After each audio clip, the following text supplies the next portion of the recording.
Hi everyone and welcome to the channel. Today we are going to read some interesting story about some curbside findings and maybe some valuable things, so stay tuned, we're getting started. Miles Hart didn't start his morning with coffee. He started them with a checklist taped inside a cabinet door.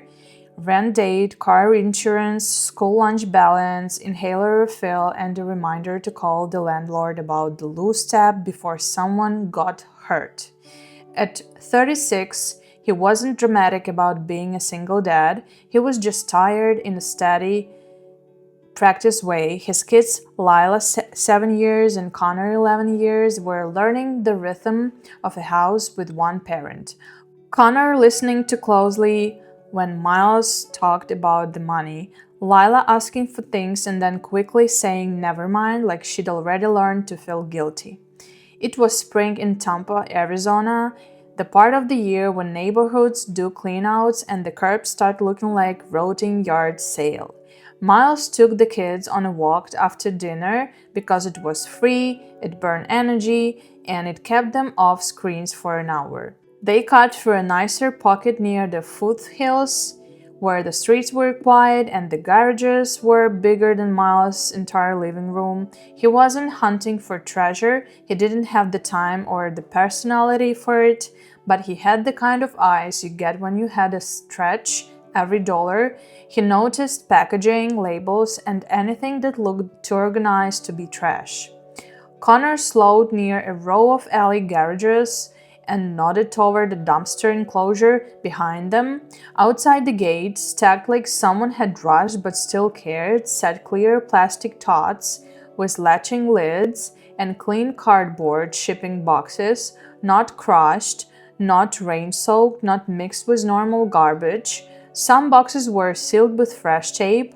One had a corner dent that had been retaped like a quick repair. Another had a shipping label peeled off so hard it felt like the ghost of a barcode. A faint dryer sheet smell floated out, clean and artificial, like somebody wanted the pile to smell harmless. Miles felt like his stomach tightened because this didn't look like we're donating later. It looked like we need this gone tonight. Miles told the kids to stay back and walked closer. In the dirt beside the pile, he noticed fresh tire tracks that came in tight, stopped near the gate, then rolled out again. No messy wandering, just a quick drop. And across the alley, a man in athletic clothes stood near a mailbox pretending to stretch. He wasn't jogging, he wasn't on a call. He kept glancing toward the tots, then toward Miles, then away like he didn't want to be caught watching. Miles didn't feel fear like panic, he felt like a warning light. Somebody might still be nearby. Miles kept his voice calm and told Connor, "Go get the car, don't run, just walk like it's normal." Connor hesitated, then nodded and headed off fast. Miles stayed between Lila and the pile, trying to look like he belonged there, like he was simply checking a dumped mess. He didn't rip anything open, he lifted one tot lid, just enough to look, and what he saw made him stop breathing for a second. Inside was a designer dust bag, folded clean with the brand name stitched in neat letters Miles recognized from mall windows. Under it sat a watch case, the hard kind with a snap latch still wrapped in plastic. Next to it was an old-style portfolio folder, thick and stiff, sealed in a clear sleeve like someone was protecting paper from moisture. The setup wasn't random, it was layered like someone knew exactly what they were hiding. Connor returned with the car, pulling up slow. Miles didn't start loading, not yet, because the man across the alley had started walking, like casual, still pretending, but drifting closer in a way that felt measured. Miles closed the tot lid softly, looked down the alley in both directions, and realized the biggest question wasn't what was inside the boxes. The biggest question was why someone dropped it like trash, then stayed close enough to see who took it. Miles didn't load a single box until he made the moment boring. He asked Lila to sit in the back seat with her seatbelt on and told Connor to stand by the trunk and wait for a signal. The Miles walked to the nearest townhouse door with a visible doorbell camera and knocked like a normal neighbor would. When a woman answered, Miles kept it simple. Someone had left sealed tots and shipping boxes by the dumpster gate, and he wanted to make sure it wasn't a mistake before it got ruined or hauled off.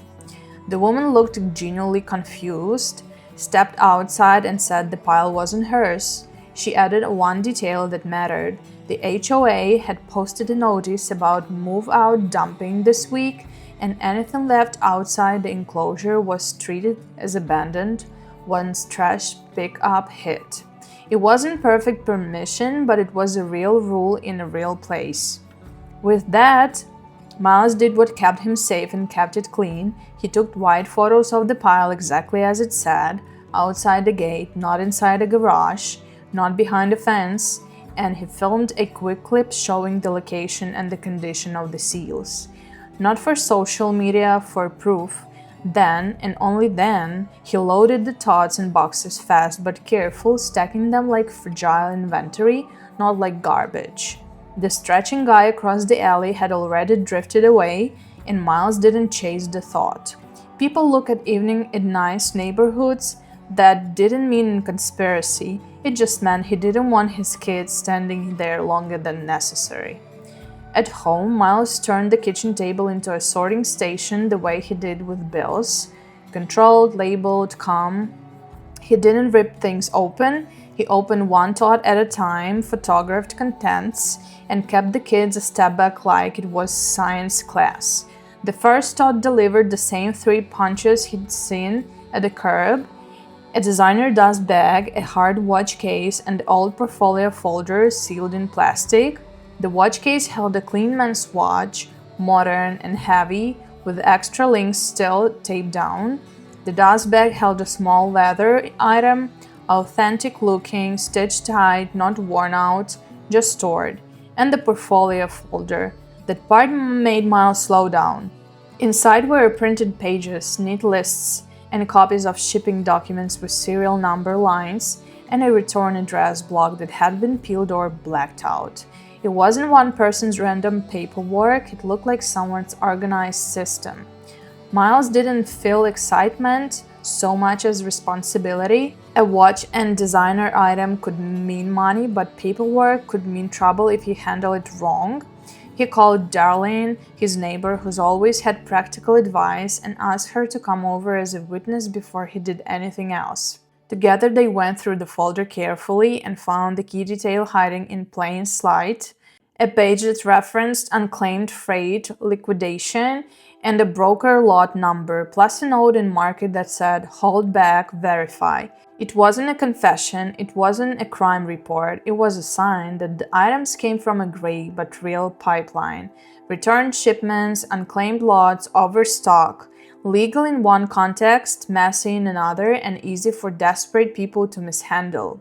So Miles chose the safest path that still helped his family. He separated anything with serial labels into a "do not sell yet" pile. He took the watch and leather item to a reputable consignment shop that documented intake and paid through tracked channels. He didn't need to say curbside, he only needed receipts. The shop verified the items were real and offered to list them properly. The rest sealed household goods, unopened accessories, and a few new backpacks in one box. Miles sold slowly in small bundles, always with photos, always with paper trail, never to anyone who wanted a rush deal in a parking lot. The money didn't explode into a fantasy, but it landed exactly where his life needed it. He repaired a loose tap, he paid the school lunch balance to zero, he replaced 2 bald tires before they become a breakdown, he brought Connor proper shoes without waiting for a coupon, and he let Lila pick a small spring dress without telling her maybe later.